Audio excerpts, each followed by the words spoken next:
This wasn't in the textbook, but it should have been. Hi everyone, in the previous video we looked at how to solve k in terms of a quadratic equation so that k could have equal roots. So we wrote it in the standard form, we managed to factorize and then find the discriminant or use the discriminant to determine for where those values will have equal roots. Today we are going to look at how we are working with exponents and solving equations for x in terms of y. This problem might look a little tricky at first, but with a few rules of exponents we'll simplify and solve this step quite swiftly. So the first step is to understand the equation. So we are given the value of 3 to the power of x plus 2y equals to 9 to the power of 3y divided by 27.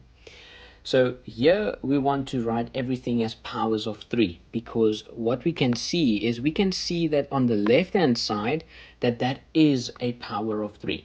So let's start off by writing the right hand side of powers as powers of 3. So I know that 9 can be written as 2 squared or 3 squared, and I also know that 27 can be written as 3 cubed. So the equation can now change and shift. So the equation will now be 3x plus 2y equals 3 squared to the power of 3y divided by 3 to the power of 3, or 3 cubed. So all we want to focus on now is to simplify the right hand side. So we need to use the exponent rule first to focus on, and I'll quickly show you that exponent rule that I'm going to work with is a to the power of m to the power of n will be equal to a to the power of mn. And this is beneficial especially for my numerator that I have here. So the numerator can then be rewritten as 3 to the power of 6y. So numerator is 3 to the power of 6y, because 2 times 3 gives me 6, and therefore I have 6y.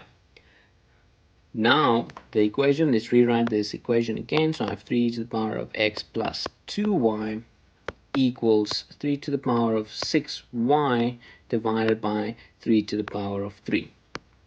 I can't do this all in one step. I'm trying to show you how we can use exponential rules, and the next exponential law that I'm going to look at is a to the power of m divided by a to the power of n is equal to a to the power of m minus n. Take note that I'm using my numerator's exponent first, so this is the next exponential law that I'm going to be focusing on.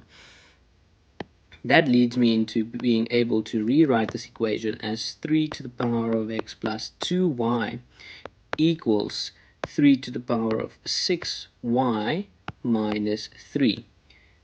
Note again here, I'm using this rule, so therefore it will be 6 minus 3y. So now the equation, as you can see, is 3 to the power of x plus 2y, which is equal to 3 to the power of 6y minus 3.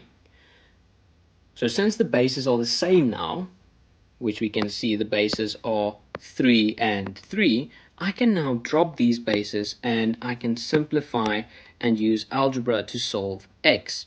So x plus 2y equals 6y minus 3. So now I can solve this. Remember, the question asked me to solve x in terms of y. So I want to get x is equal to, and I will subtract 2 on the other side. So therefore I will have 6y minus 3 minus 2y. My y values can also simplify further. So x is equal to 6y minus 2y, which then gives me 4y minus 3. So in this case, I can see x is 4y minus 3. We can plug this back into the original equation and check that it works, and by substituting in y is equal to 1 to verify that both sides are equal. Let's quickly recap. So First of all, I started to rewrite all the terms in terms of the same basis because the base was 3. Then I used some exponential laws to determine or to rewrite these in terms of exponents. I used the product power and quotient law.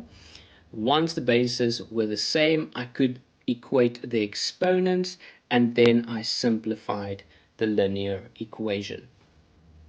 Thanks again for watching.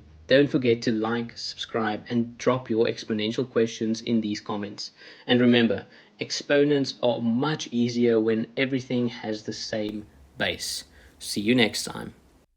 Now that you know, pretend it was obvious all along.